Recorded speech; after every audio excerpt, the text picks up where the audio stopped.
Good evening students, welcome to my channel Aayanshi online classes. तो friends, इस video के माध्यम से हम लोग मैट्रिक बिहार बोर्ड परीक्षा 2023 के लिए उपयोगी वस्तुनिष्ठ प्रश्न को देखेंगे, जो हमारी पाठ्य पुस्तक राजनीतिक विज्ञान के लेसन 4 लोकतंत्र की उपलब्धियां से लिया गया है। तो फ्रेंड्स, वीडियो को लाइक कर दीजिए, अपने दोस्तों को पास शेयर कर दीजिए एवं चैनल पे नए हैं या अभी तक सब्सक्राइब नहीं किए हैं तो प्लीज़ चैनल को सब्सक्राइब करके बेल आइकन का बटन दबा दें, जिससे कि हमारा सारा वीडियो आप लोग को दिख सके। आप लोग को ये भी बता दूं फ्रेंड्स कि हमने अभी तक फिजिक्स, केमिस्ट्री, बायोलॉजी और कुछ लेसन हिंदी और संस्कृत का भी वस्तुनिष्ठ प्रश्न इस चैनल पे डाल चुके हैं। तो आपने अभी तक नहीं देखे होंगे तो प्लीज़ पिछली वीडियो को भी अवश्य देख लेंगे। चलिए चलते हैं फ्रेंड्स हम लोग क्वेश्चन नंबर फर्स्ट की तरफ। क्वेश्चन नंबर फर्स्ट में दिया गया है, लोकतंत्र की उपलब्धियां का सही मूल्यांकन किस प्रकार कर सकते हैं। ऑप्शन ए में दिया गया लोकतंत्र मूर्खों की सरकार। ऑप्शन बी में दिया गया समय और धन का अपव्यय। ऑप्शन सी में दिया गया विविधताओं का साम्राज्य। ऑप्शन डी में दिया गया एक उत्तरदायी शासन व्यवस्था। तो फ्रेंड्स, इस प्रश्न का आंसर हो जाएगा आपका ऑप्शन डी, यानी कि एक उत्तरदायी शासन व्यवस्था। नेक्स्ट चलते हैं क्वेश्चन नंबर सेकंड की तरफ। क्वेश्चन नंबर सेकंड में दिया गया है, इनमें से कौन सी एक बात लोकतांत्रिक व्यवस्था के अनुरूप नहीं है। ऑप्शन ए में दिया गया बहुसंख्यकों का शासन। ऑप्शन बी में दिया गया कानून के समक्ष समानता। ऑप्शन सी में दिया गया उत्तरदायी शासन व्यवस्था। ऑप्शन डी में दिया गया स्वतंत्र एवं निष्पक्ष चुनाव। तो इस प्रश्न का आंसर हो जाएगा आपका ऑप्शन ए, यानी कि बहुसंख्यकों का शासन। नेक्स्ट चलते हैं क्वेश्चन नंबर थर्ड की तरफ। क्वेश्चन नंबर थर्ड में दिया गया है, लोकतांत्रिक सरकारों का आधार है क्या है। ऑप्शन ए में दिया गया है बहुमत। ऑप्शन बी में दिया गया है अल्पमत। ऑप्शन सी में दिया गया है सैनिकवाद और ऑप्शन डी में दिया गया है पूंजीवाद। तो फ्रेंड्स, इस प्रश्न का आंसर हो जाएगा आपका ऑप्शन ए, यानी कि बहुमत। नेक्स्ट चलते हैं क्वेश्चन नंबर 4 की तरफ। क्वेश्चन नंबर 4 में दिया गया है, भारत एक लोकतांत्रिक राज्य है, निम्नलिखित में से किसमें यह घोषणा की गई है। ऑप्शन ए में दिया गया पाठ। ऑप्शन बी में दिया गया कानूनी पुस्तक। ऑप्शन सी में दिया गया प्रस्तावना और ऑप्शन डी में दिया गया नागरिक शास्त्र। तो फ्रेंड्स, इस प्रश्न का आंसर हो जाएगा आपका ऑप्शन डी, यानी कि नागरिक शास्त्र में। नेक्स्ट चलते हैं क्वेश्चन नंबर 5 की तरफ। क्वेश्चन नंबर 5 में दिया गया है, निम्नलिखित में से कौन सा देश में एक दलीय शासन है। ऑप्शन ए में दिया गया ब्रिटेन। ऑप्शन बी में दिया गया चीन। ऑप्शन सी में दिया गया नेपाल। ऑप्शन डी में दिया गया अमेरिका। तो फ्रेंड्स, इस प्रश्न का आंसर हो जाएगा आपका ऑप्शन बी, यानी कि चीन। नेक्स्ट चलते हैं क्वेश्चन नंबर 6 की तरफ। क्वेश्चन नंबर 6 में दिया गया है, एक उत्तरदायी एवं वैध शासन है क्या है। ऑप्शन ए में दिया गया राजतंत्र। ऑप्शन बी में दिया गया सैनिक तंत्र। ऑप्शन सी में दिया गया तानाशाही और ऑप्शन डी में दिया गया लोकतंत्र। तो फ्रेंड्स, इस प्रश्न का आंसर हो जाएगा आपका ऑप्शन डी, यानी कि लोकतंत्र। नेक्स्ट चलते हैं क्वेश्चन नंबर 7 की तरफ। क्वेश्चन नंबर 7 में दिया गया है, देश में निष्पक्ष चुनाव कराने की जिम्मेदारी किसके ऊपर है। ऑप्शन ए में दिया गया राष्ट्रपति। ऑप्शन बी में दिया गया प्रधानमंत्री। ऑप्शन सी में दिया गया चुनाव आयोग। ऑप्शन डी में दिया गया संसद। तो फ्रेंड्स, इस प्रश्न का आंसर हो जाएगा आपका ऑप्शन सी, यानी कि चुनाव आयोग। नेक्स्ट चलते हैं क्वेश्चन नंबर 8 की तरफ। क्वेश्चन नंबर 8 में दिया गया है, भारत में किस तरह की लोकतंत्र की व्यवस्था की गई है। ऑप्शन ए में दिया गया प्रत्यक्ष। ऑप्शन बी में दिया गया अप्रत्यक्ष। ऑप्शन सी में दिया गया दोनों और ऑप्शन डी में दिया गया इनमें से कोई नहीं। तो इस प्रश्न का आंसर हो जाएगा फ्रेंड्स आपका ऑप्शन बी, यानी कि अप्रत्यक्ष। नेक्स्ट चलते हैं क्वेश्चन नंबर 9 की तरफ। क्वेश्चन नंबर 9 में दिया गया, स्वतंत्र भारत में पहली बार राज्यों का पुनर्गठन किया गया, कब किया गया था। ऑप्शन ए में दिया गया 1950। ऑप्शन बी में दिया गया 1952। ऑप्शन सी में दिया गया 1954 और ऑप्शन डी में दिया गया 1956। तो इस प्रश्न का आंसर हो जाएगा आपका ऑप्शन डी, यानी कि 1956। नेक्स्ट चलते हैं क्वेश्चन नंबर 10 की तरफ। क्वेश्चन नंबर 10 में दिया गया है, लोकतांत्रिक व्यवस्था की केंद्र बिंदु होती है क्या होती है। ऑप्शन ए में दिया गया संसद। ऑप्शन बी में दिया गया राष्ट्रपति। ऑप्शन सी में दिया गया जनता। ऑप्शन डी में दिया गया प्रधानमंत्री। तो फ्रेंड्स, इस प्रश्न का आंसर हो जाएगा आपका ऑप्शन सी, यानी कि जनता। नेक्स्ट चलते हैं क्वेश्चन नंबर 11 की तरफ। क्वेश्चन नंबर 11 में दिया गया है, भारत की प्रमुख सामाजिक समस्या क्या है।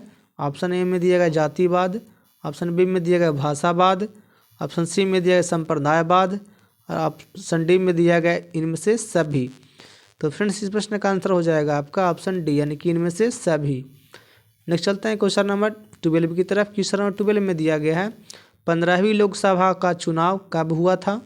ऑप्शन ए में दिया गया 2007, ऑप्शन बी में दिया गया 2009, ऑप्शन सी में दिया गया 2005 और ऑप्शन डी में दिया गया है 2010।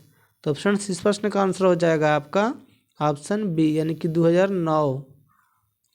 नेक्स्ट चलते हैं क्वेश्चन नंबर 13 की तरफ। क्वेश्चन नंबर 13 में दिया गया है विश्व के लगभग कितने देशों में लोकतांत्रिक व्यवस्था है। ऑप्शन ए में दिया गया है 50 देशों में, ऑप्शन बी में दिया गया है 200 देशों में, ऑप्शन सी में दिया गया 25 देशों में और ऑप्शन डी में दिया गया है 100 देशों में। तो फ्रेंड्स इस प्रश्न का आंसर हो जाएगा आपका ऑप्शन डी यानी कि 100 देशों में। नेक्स्ट चलते हैं क्वेश्चन नंबर 14 की तरफ। क्वेश्चन नंबर 14 में दिया गया है खाली स्थान दिया गया फ्रेंड्स, देश में सामाजिक विविधताओं के बीच सामंजस्य स्थापित होता है किससे। ऑप्शन ए में दिया गया है लोकतांत्रिक, ऑप्शन बी में दिया है गैर लोकतांत्रिक, ऑप्शन सी में दिया गया राजतांत्रिक और ऑप्शन डी में दिया गया है पूंजीवादी। तो इस प्रश्न का आंसर हो जाएगा आपका ऑप्शन ए यानी कि लोकतांत्रिक। नेक्स्ट चलते हैं क्वेश्चन नंबर 15 की तरफ। क्वेश्चन नंबर 15 में दिया गया है किस प्रकार की सरकार जनता के प्रति उत्तरदायी होती है। ऑप्शन ए में दिया गया तानाशाही, ऑप्शन बी में दिया गया राजशाही, ऑप्शन सी में दिया गया गैर लोकतांत्रिक और ऑप्शन डी में दिया गया है लोकतांत्रिक। तो फ्रेंड्स इस प्रश्न का आंसर हो जाएगा आपका ऑप्शन डी यानी कि लोकतांत्रिक। नेक्स्ट चलते हैं क्वेश्चन नंबर 16 की तरफ। क्वेश्चन नंबर 16 में दिया गया है किस आधार पर लोकतंत्र को सर्वोत्तम शासन कहते हैं। ऑप्शन ए में दिया गया निर्णय में देर, ऑप्शन बी में दिया गया राष्ट्रीय भावना का अभाव, ऑप्शन सी में दिया गया जनमत पर आधारित और ऑप्शन डी में दिया गया राजनीतिक चेतना का अभाव। तो फ्रेंड्स इस प्रश्न का आंसर हो जाएगा आपका ऑप्शन सी यानी कि जनमत पर आधारित। नेक्स्ट चलते हैं क्वेश्चन नंबर 17 की तरफ। क्वेश्चन नंबर 17 में दिया गया लोकतांत्रिक देशों में फैसले एवं निर्णय किसके द्वारा लिए जाते हैं। ऑप्शन ए में दिया गया अफसरों द्वारा, ऑप्शन बी में दिया गया जनप्रतिनिधियों द्वारा, ऑप्शन सी में दिया गया राजनीतिक नेताओं द्वारा और ऑप्शन डी में दिया गया बुद्धिजीवियों द्वारा। तो इस प्रश्न का आंसर हो जाएगा आपका ऑप्शन बी यानी कि जनप्रतिनिधियों द्वारा। नेक्स्ट चलते हैं क्वेश्चन नंबर 18 की तरफ। क्वेश्चन नंबर 18 में दिया गया है निम्नलिखित में कौन लोकतंत्र की सफलता के लिए आवश्यक शर्त है। ऑप्शन ए में दिया गया सांप्रदायिकता, ऑप्शन बी में दिया गया प्रेस की स्वतंत्रता, ऑप्शन सी में दिया गया विशेषाधिकार और ऑप्शन डी में दिया गया आर्थिक असमानता। तो फ्रेंड्स इस प्रश्न का आंसर हो जाएगा आपका ऑप्शन बी यानी कि प्रेस की स्वतंत्रता। नेक्स्ट चलते हैं क्वेश्चन नंबर 19 की तरफ। क्वेश्चन नंबर 19 में दिया गया है भारतीय लोकतंत्र है क्या है भारतीय लोकतंत्र। ऑप्शन ए में दिया गया एकल सफल लोकतंत्र, ऑप्शन बी में दिया गया विश्व का सबसे बड़ा लोकतंत्र, ऑप्शन सी में दिया गया ए एवं बी दोनों और ऑप्शन डी में दिया गया है एकल असफल लोकतंत्र। तो फ्रेंड्स इस प्रश्न का आंसर हो जाएगा आपका ऑप्शन सी यानी कि दोनों। नेक्स्ट चलते हैं क्वेश्चन नंबर 20 की तरफ। क्वेश्चन नंबर 20 में दिया गया है लोकतंत्र का सर्वोत्तम गुण क्या है। ऑप्शन ए में दिया गया जनसंख्या की अधिकता, ऑप्शन बी में दिया गया शिक्षा का अभाव, ऑप्शन सी में दिया गया नागरिकों की गरिमा में वृद्धि और ऑप्शन डी में दिया गया इनमें से कोई नहीं। तो इस प्रश्न का आंसर हो जाएगा आपका ऑप्शन सी नागरिकों की गरिमा में वृद्धि। नेक्स्ट चलते हैं क्वेश्चन नंबर 21 की तरफ। क्वेश्चन नंबर 21 में दिया गया है लोकतंत्र की सफलता की एक आवश्यक शर्त क्या है। ऑप्शन ए में दिया गया लोकतंत्र में आस्था, ऑप्शन बी में दिया गया शिक्षा, ऑप्शन सी में दिया गया रोजगार और ऑप्शन डी में दिया गया स्वास्थ्य। तो इस प्रश्न का आंसर हो जाएगा आपका ऑप्शन ए यानी कि लोकतंत्र में आस्था। नेक्स्ट चलते हैं क्वेश्चन नंबर 22 की तरफ। क्वेश्चन नंबर 22 में दिया गया है लोकतंत्र का कौन सा सही गुण नहीं है। ऑप्शन ए में दिया गया समानता का पोषक, ऑप्शन बी में दिया गया व्यक्ति की गरिमा में वृद्धि, ऑप्शन सी में दिया गया बहुसंख्यकों का शासन, ऑप्शन डी में दिया गया इनमें से कोई नहीं। तो फ्रेंड्स इस प्रश्न का आंसर हो जाएगा आपका ऑप्शन सी यानी कि बहुसंख्यकों का शासन। नेक्स्ट चलते हैं क्वेश्चन नंबर 23 की तरफ। क्वेश्चन नंबर 23 में दिया गया निम्न में से कौन सी स्थिति लोकतंत्र की सफलता के लिए सबसे आवश्यक है। ऑप्शन ए में दिया गया मजबूत जनमत, ऑप्शन बी में दिया निरक्षर नागरिक, ऑप्शन सी में दिया गया मजबूत सेंसर बोर्ड, ऑप्शन डी में दिया गया नियंत्रित मीडिया और प्रेस। तो फ्रेंड्स इस प्रश्न का आंसर हो जाएगा आपका ऑप्शन ए, यानी कि बहुमत जनमत, मजबूत जनमत। फ्रेंड्स क्या हो जाएगा आंसर, मजबूत जनमत। नेक्स्ट चलते हैं क्वेश्चन नंबर 24 की तरफ। क्वेश्चन नंबर 24 में दिया गया है भारतीय संविधान में किया गया संशोधन संबंधित है, किससे संबंधित है। ऑप्शन ए में दिया गया नगर पालिका से, ऑप्शन बी में दिया गया पंचायती राज से, ऑप्शन सी में दिया गया ग्राम पंचायत से और ऑप्शन डी में दिया गया ग्राम कचहरी से। तो फ्रेंड्स इस प्रश्न का आंसर हो जाएगा आपका ऑप्शन बी, यानी कि पंचायती राज से। नेक्स्ट चलते हैं क्वेश्चन नंबर 25 की तरफ। क्वेश्चन नंबर 25 में दिया गया निम्न में से कौन वामपंथी दल है। ऑप्शन ए में दिया गया सीपीआई, ऑप्शन बी में दिया गया मुस्लिम लीग, ऑप्शन सी में दिया गया समाजवादी पार्टी, ऑप्शन डी में दिया गया तृणमूल कांग्रेस। तो फ्रेंड्स इस प्रश्न का आंसर हो जाएगा आपका ऑप्शन ए, यानी कि सीपीआई। नेक्स्ट चलते हैं क्वेश्चन नंबर 26 की तरफ। क्वेश्चन नंबर 26 में दिया गया है किस प्रकार की शासन व्यवस्था में फैसले लेने में विलम्ब होता है। ऑप्शन ए में दिया गया राजतंत्र, ऑप्शन बी में दिया गया लोकतंत्र, ऑप्शन सी में दिया गया तानाशाही और ऑप्शन डी में दिया गया इनमें से कोई नहीं। तो इस प्रश्न का आंसर हो जाएगा आपका